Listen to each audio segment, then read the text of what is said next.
Our 8th park of the season and 3rd stop on our provincial park spree was Chutes Provincial Park. We took a break from the road in Sudbury to pick up some necessities, have a quick swim, and eat some lunch.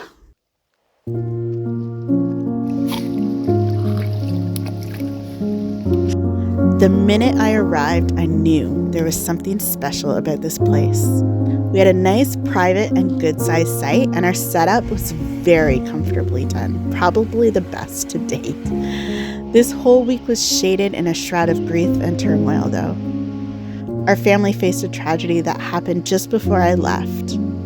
I had thought of canceling my plans, but I find peace on the road and in nature, so I needed to be right where I was. As we walked up to the chutes on the first night, I felt a wave of emotion run over me.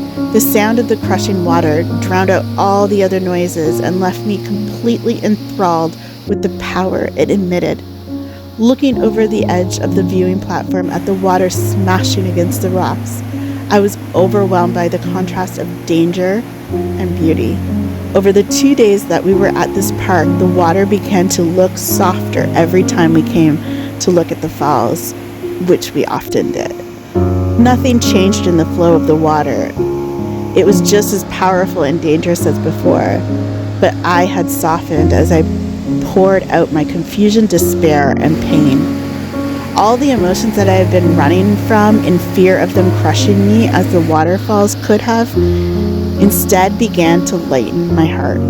Just as the water rushing over the rocks break them down and polish them, the rushing of feelings actually being felt soothes my hard edges that had developed over years of fighting against them.